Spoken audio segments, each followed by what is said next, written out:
Bismillah, Assalamualaikum warahmatullahi wabarakatuh. Perkenalkan, saya atas nama Dias Maningsih dengan NIM 70200121111. Mata kuliah Dasar Ilmu Gizi Kesehatan Masyarakat.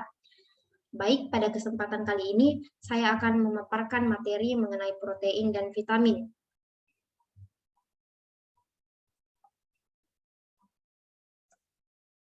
Nah, apa sih protein itu? Protein adalah senyawa yang paling banyak mengandung nitrogen, baik protein yang dimakan maupun protein yang dibentuk di dalam tubuh. Nah, protein terbentuk saat asam amino berpolimerisasi melalui formasi ikatan peptida. Ini adalah contoh asam amino bebas. Kemudian kalau sudah diikat dengan ikatan peptida, modelnya akan seperti ini.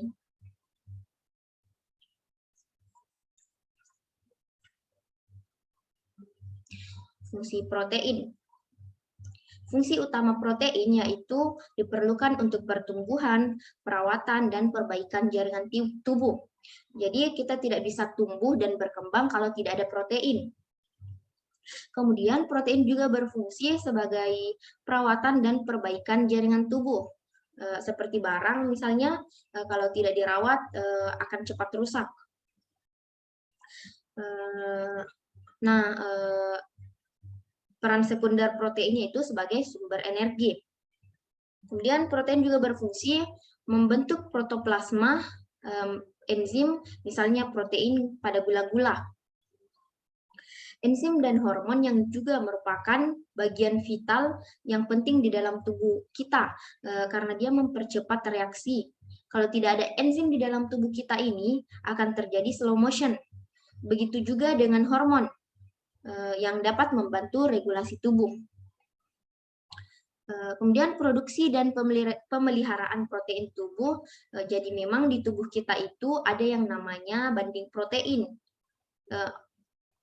yang memang sudah ada sekitar 400 gram.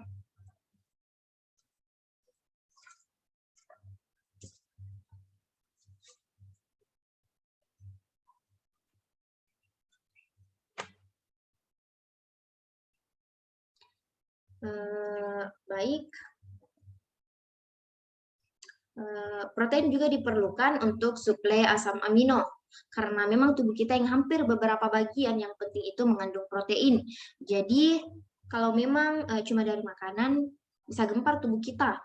Makanya sudah ada dalam makanan, tetapi apabila juga kurang dari makanan, maka yang terjadi adalah bisa digunakan untuk fungsi utamanya, yaitu sebagai sumber energi. Dan karena ada asam amino yang esensial, dia tidak bisa disintesis dalam tubuh, jadi dia melalui makanan. Protein juga bisa menolong atau dapat berperan dalam pertumbuhan dan perawatan jaringan tubuh. Dan di sini dikatakan bahwa jaringan otot saja jumlahnya ada sekitar 50% yang berasal dari protein. Jadi bisa dibayangkan kalau protein kurang dalam tubuh, maka 50%-nya itu akan terenggut atau hilang. Wajar kalau kita kurus kerempeng ketika protein yang dikonsumsi itu kurang.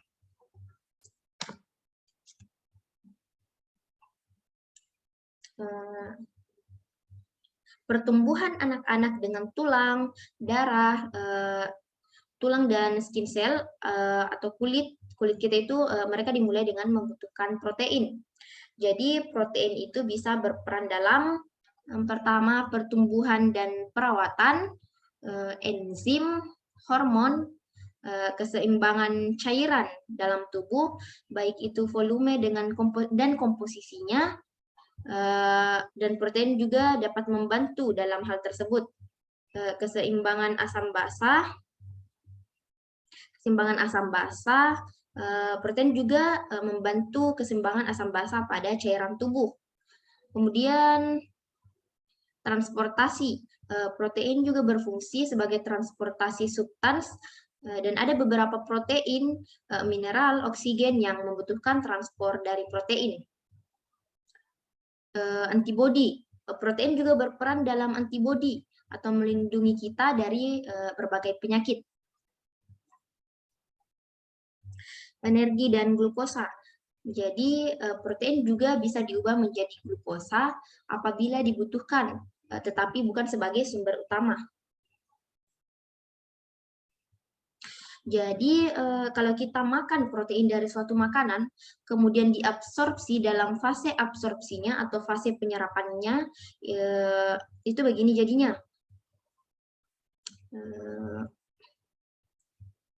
30 gram asam amino akan dioper ke sintesis protein. Kemudian 12 gramnya akan dioper ke hati dan akan menjadi urea, glukosa, dan menghasilkan karbon dioksida. Kemudian di otot, dan ginjal ada sebanyak 4 gram dan akan menghasilkan energi. Kemudian di usus halus, dalam bentuk glutamin juga dibutuhkan 4 gram.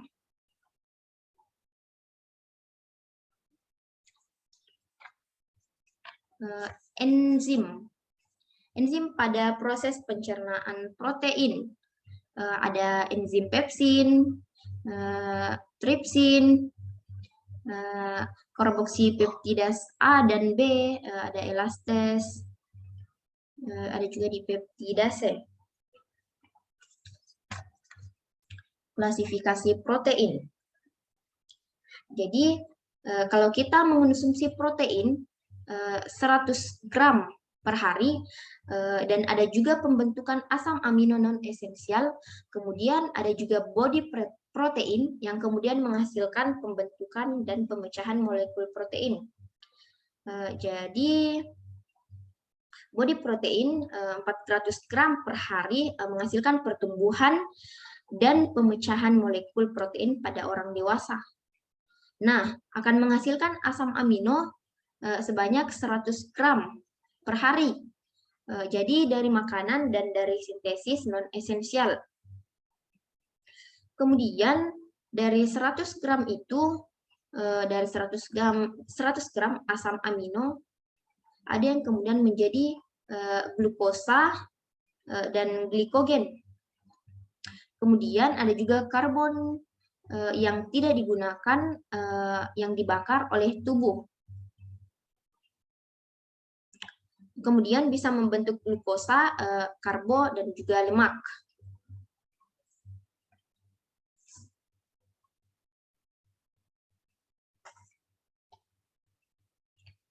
Ini beberapa tipe protein, bahwa ada 20 asam amino yang ditemukan. Semuanya asam amino esensial untuk metabolisme, tapi tidak semuanya didapatkan dalam makanan. Kemudian, jika terjadi peningkatan situasi di mana formasi dalam tubuh tidak kuat, maka asam amino akan dipakai. Ini adalah yang paling dibutuhkan oleh tubuh. Tetapi jika ini tidak kuat, kita bisa menggunakan ini. Ini adalah asam amino non-esensial. Ini adalah asam amino non-esensial yang sangat dibutuhkan dalam tubuh.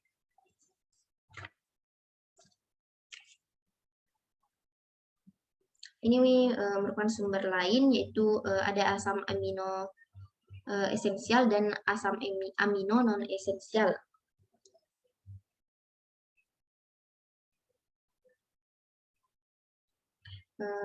Jadi, kalau kita makan protein, ketika masuk ke dalam lambung,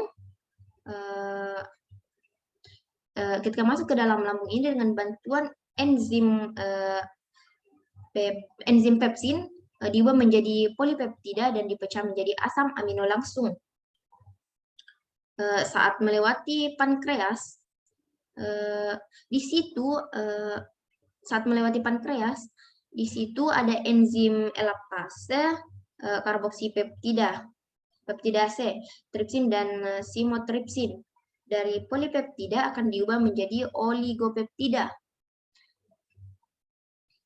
di usus halus dari oligopeptida akan diubah menjadi asam amino tunggal melalui bantuan asam amino peptidase. Nah, inilah asam amino yang akan beredar menuju hati untuk digunakan.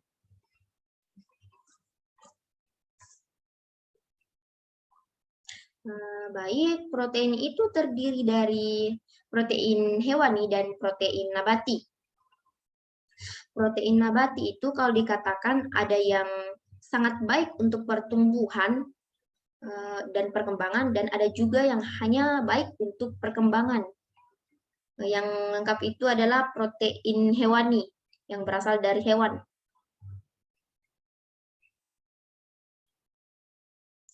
Akibat kelebihan dan kekurangan protein.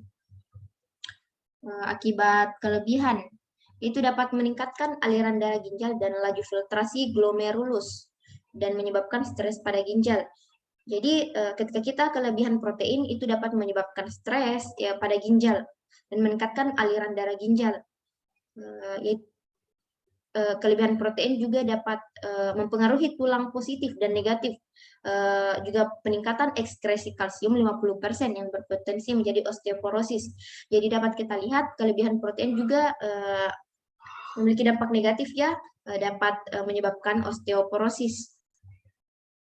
Kemudian ada juga akibat kekurangan protein. Yang pertama itu peningkatan permintaan, itu misalnya dalam infeksi atau stres. Jadi kekurangan protein itu dapat menyebabkan penyakit infeksi dan juga peningkatan kerugian, misalnya pendarahan, luka bakar, dan diare. Dan juga menyebabkan penurunan jumlah penyisihan urea di usus besar.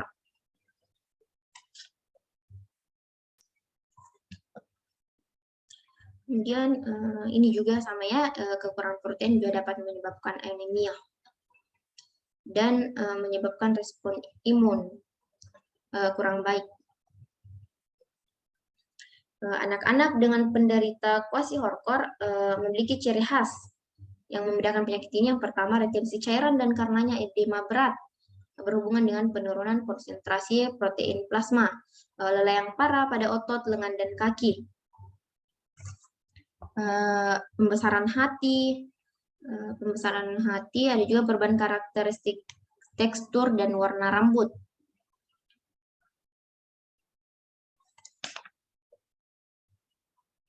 Kemudian ada sumber pangan. Sumber pangan yang diperoleh dari protein ada bermacam-macam. Ada daging, ikan, kemudian ada dari produk telur dan susu, ada juga cheese cheddar.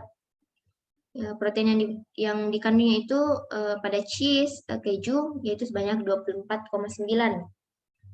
Dan ada juga dari tepung dan gandum, yang paling tinggi yaitu 13,7. Dan ada juga yang dari sayur-sayuran.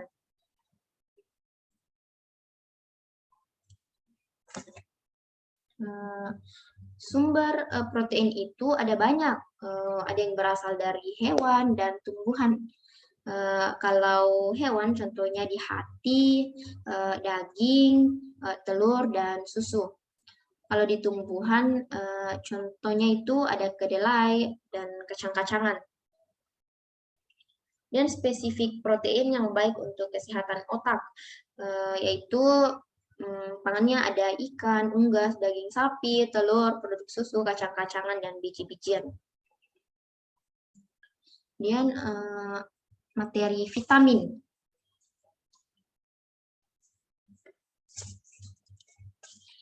Vitamin, 13 zat organik penting bagi kehidupan manusia dalam jumlah yang sangat kecil. 11 diantaranya dari vitamin yaitu vitamin A, B1, B2, B6, B12, C, E, K, folat, biotin, dan pantotenat. Vitamin juga penting mengontrol metabolisme tubuh dan dikelompokkan menurut kelarutan, larut lemak, dan larut air.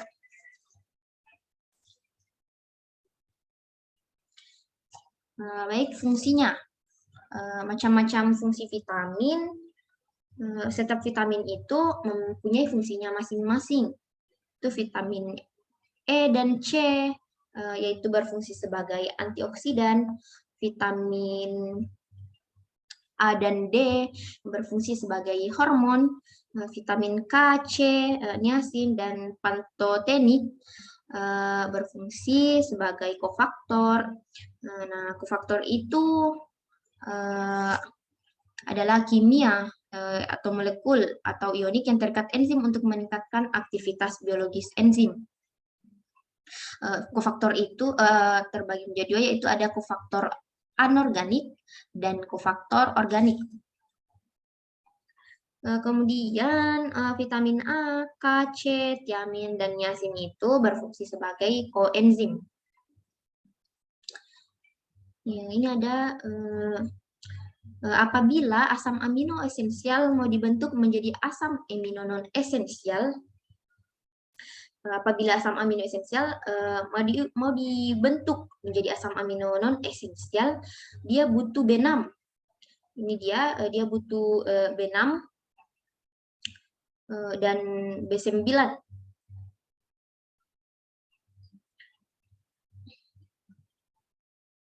Yang kemudian akan dibentuk menjadi protein. Asam amino esensial ada juga yang bisa diubah yang menjadi glukosa. Glukosa yang apabila akan dibentuk menjadi gliserol butuh yang namanya titanin atau B1. Glukosa yang diubah menjadi piarurat dan sampai terbentuknya ATP.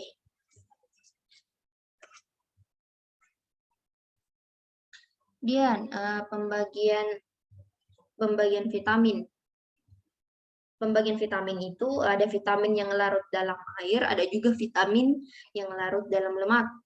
Vitamin yang larut dalam lemak, yang kemudian larut di dalam lemak, makanya lemak itu menjadi transportnya. Untuk vitamin ini yang larut dalam lemak yaitu ada di jaringan lemak, yaitu vitamin A, D, E, dan K. Kemudian ada juga vitamin yang larut dalam air, yang larut dalam pelarut air yang biasanya ada pada sel seperti mitokondria dan punya responsibel pada karbohidrat pada energi. Itu vitamin C, B kompleks, pantotenik, biotin, dan folat.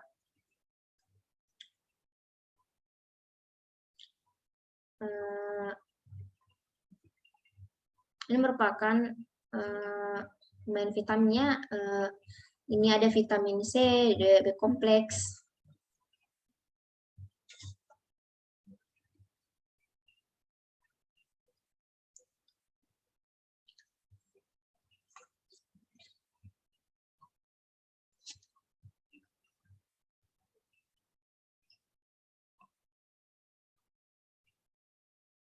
Kemudian ada vitamin. Vitamin C itu kekurangan vitamin C itu dapat menyebabkan kehilangan selera makan, memperlambat penyembuhan luka, gusi berdarah, dan ketika kelebihan juga dapat menyebabkan berbagai penyakit, misalnya asam urat, dapat juga menyebabkan anemia. Dan sumber makanan yang baik yaitu semangka. Vitamin C itu dapat banyak ditemukan di semangka. Kemudian B1 atau tiamin.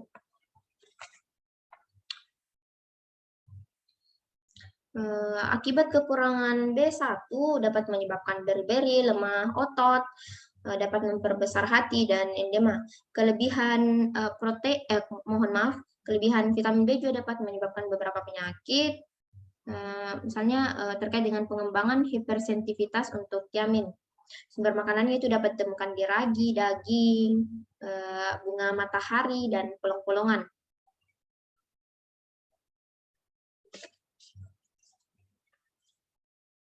Kemudian vitamin B2, riboflavin. Kekurangan vitamin B2 juga dapat menyebabkan hiperemia dan edema. Kemudian sumber makanan yang baik untuk vitamin B itu terdapat pada hati daging sapi, juga daging pinggang, jamur, keju, dan susu. Vitamin B3. Vitamin B3, kekurangan vitamin B3 dapat menyebabkan dermatitis mental kebingungan atau demensia. Kemudian dapat ditemukan pada tuna, hati daging sapi, dada ayam, daging-dagingannya, dan AKG-nya. Atau yang dibutuhkannya itu hanya sebanyak 15 mg untuk laki-laki, kemudian perempuan naik 13 sampai 40 pada perempuan sebanyak 12 mg. Vitamin B5 atau asam pantotenet dibutuhkan sebanyak 13 sampai 80. Mohon maaf, kelebihan vitamin B5 itu dapat menyebabkan gejala keracunan, kadang-kadang menyebabkan juga diare dan perut kembung.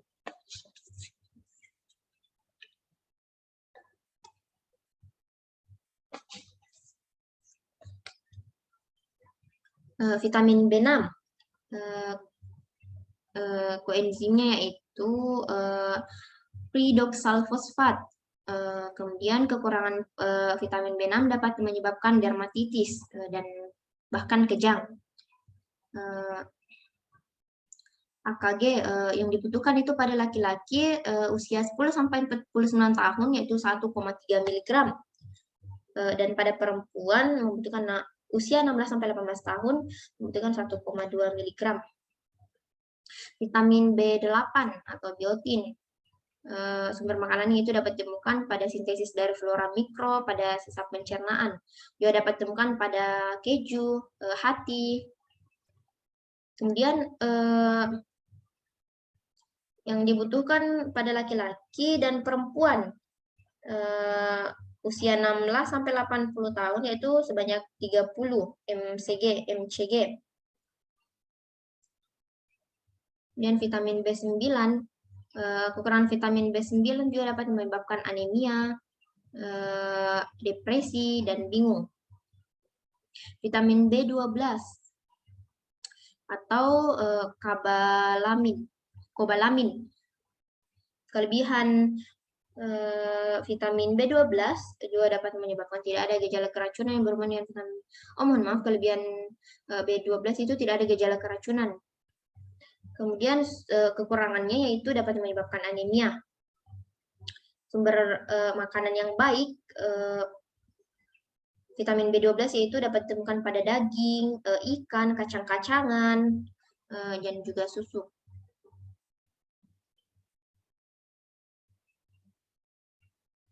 Vitamin larut lemak. Vitamin A, vitamin D, vitamin E, dan K ini merupakan vitamin yang larut dalam asam lemak.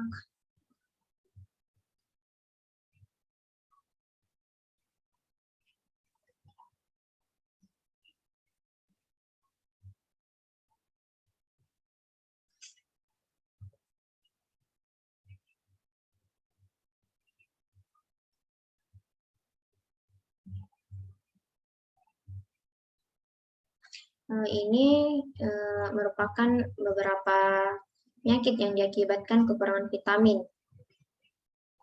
Ada ini anatomi normal, dan ini kita lihat gambar ini.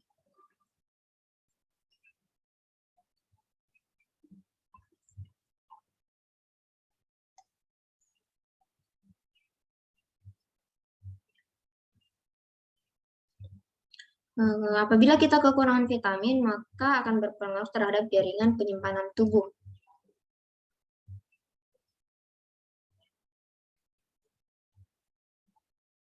Ini juga merupakan beberapa gangguan pada bayi akibat kekurangan vitamin.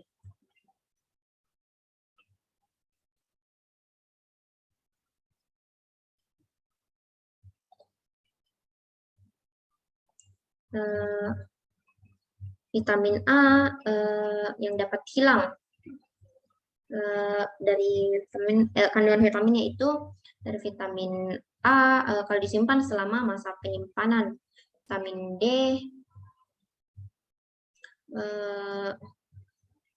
vitamin D itu stabil ya. Vitamin E itu akan hilang kalau kita goreng, akan hilang sebanyak 70-90% vitamin E di dalam makanan. Dan vitamin K hilang dalam proses oksidasi dan ekstraksi.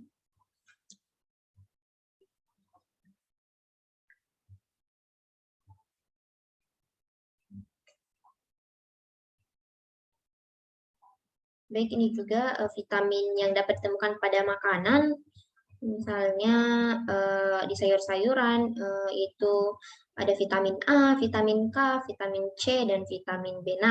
Di buah-buahan ada vitamin C, di minyak ada vitamin E, di susu ada vitamin A, D, C, B, B6, B12, tiamin, dan riboflavin.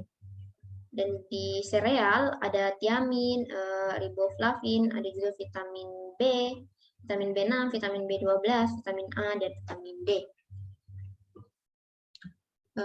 Ini makanan ini sama ya, vitamin yang ada pada makanan yaitu pada susu kurang dari 10 per 100 gram. Butter sama dengan susu, kemudian ada telur, ada ikan, ada keju. Dan di 10-50 gram ada asparagus, ada alpukat, ada buah kiwi, dan pada lebih dari 100 gram ada mustard. Kemudian ada lebih dari 200 gram yaitu brokoli, ada salad greens.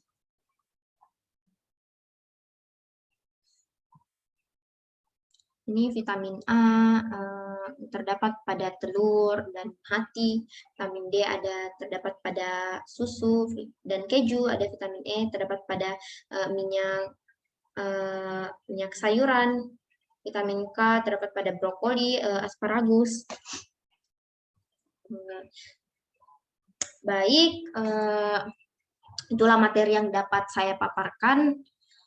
Kemudian saya akan membacakan beberapa pertanyaan dari teman-teman saya. Pertanyaan yang pertama yaitu vitamin apa yang larut di dalam air?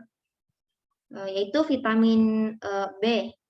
Ada B1 atau tiamin, vitamin B2, riboflavin, vitamin B3, niacin, vitamin B5, asam pantotenat, vitamin B6, vitamin B7 atau biotin, vitamin B9, dan vitamin B12 atau kobalamin.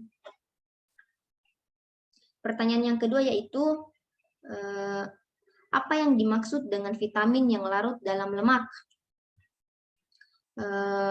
Ada 4 vitamin yang larut dalam lemak, yaitu vitamin A, vitamin D, vitamin E, dan vitamin K. Pertanyaan yang ketiga yaitu, mengapa vitamin larut air tidak dapat disimpan di dalam tubuh, sedangkan vitamin larut lemak dapat disimpan di dalam tubuh? Dikarenakan lemak itu digunakan sebagai cadangan makanan oleh tubuh, maka vitamin A, D, E, dan K dapat disimpan dalam jangka waktu yang lama sebagai persediaan bagi tubuh untuk digunakan jika dibutuhkan nantinya. Sebaliknya, vitamin yang larut dalam air itu vitamin B dan C akan keluar bersama air di dalam tubuh, akan keluar bersama air dari tubuh. Pertanyaan selanjutnya yaitu, mengapa protein hewani disebut sebagai protein yang, mohon maaf,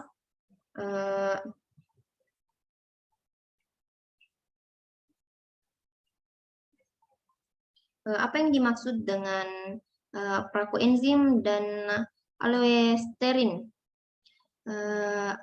Prokoenzim adalah istilah untuk vitamin larut air atau merupakan senyawa dengan gugus prostetik, dan koenzim atau kofaktor yang substansi non-protein yang berperan dalam reaksi enzimatis metal. Pertanyaan selanjutnya itu, mengapa vitamin B terbagi dalam beberapa vitamin, sementara vitamin C, A, D, E, dan K tidak? Baik, karena vitamin B merupakan senyawa kompleks yang terdiri dari beberapa gugus fungsi, sehingga dahulu penemu vitamin mengklasifikasikannya sesuai dengan gugus fungsi identifikasi mereka. Sementara vitamin lainnya merupakan senyawa tunggal. Nah, pertanyaan selanjutnya yaitu apa fungsi vitamin bagi tanaman? Vitamin merupakan metabolit sekunder yang berarti suatu senyawa yang dapat mempertahankan kelangsungan hidup. Jadi fungsi vitamin bagi tanaman kurang lebih hampir serupa dengan fungsi vitamin bagi manusia, yaitu sebagai antibodi atau pertahanan tubuh dari mikroorganisme.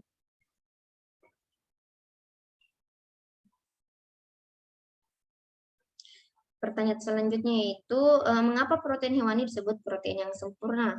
Karena kan protein hewani disebut protein sempurna, sedangkan nabati tidak ya, karena protein hewani mengandung semua jenis asam amino esensial yang dibutuhkan oleh manusia. Pertanyaan selanjutnya itu, apakah tubuh bisa memproduksi protein? Berdasarkan pada struktur protein, protein itu terbuat dari asam amino. Tubuh dapat memproduksi sendiri asam amino yang disebut dengan asam amino non-esensial. Sedangkan asam amino esensial adalah asam amino yang tidak dapat diproduksi oleh tubuh kita. Pertanyaan selanjutnya itu, mengapa mengonsumsi makanan yang mengandung protein hewani lebih baik daripada mengonsumsi protein nabati? Protein hewani memang mengandung asam amino yang lebih lengkap daripada protein nabati. Selain itu, protein yang berasal dari hewan juga cenderung lebih mudah dicerna oleh sistem pencernaan anak. Oleh karena itu, protein hewani dianggap lebih baik dan berkualitas daripada protein nabati. Pertanyaan terakhir itu, apa yang terjadi pada proses denaturasi protein dan mengapa protein membentuk suatu endapan? Protein yang terdenaturasi akan mengendap karena gugus-gugus yang bermuatan positif dan negatif dalam jumlah yang sama atau netral atau dalam keadaan titik isoelektrik. Pada denaturasi terjadi pemutusan ikatan hidrogen, interaksi hidrofobik, dan ikatan garam hingga molekul protein tidak punya lipatan lagi. Baik, itulah pertanyaan dan jawaban yang dapat saya berikan. Saya akhiri pemaparan materi saya pada kesempatan kali ini. Sekian dari saya. Wassalamualaikum warahmatullahi wabarakatuh. Astagfirullah.